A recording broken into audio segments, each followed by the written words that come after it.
sibuyas, bawang, luya, paminta.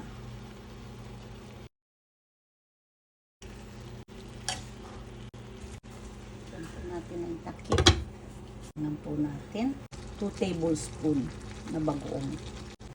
Wala po akong sariwang bagoong alamang, kaya yung ginisang bagoong na po ang ginamit ko.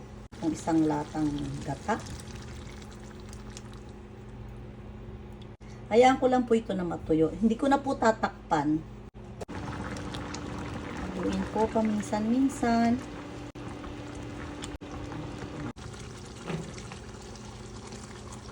Bell pepper.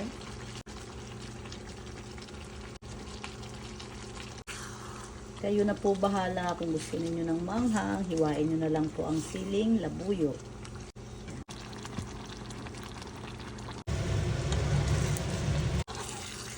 Turn up ko na po yung kalan.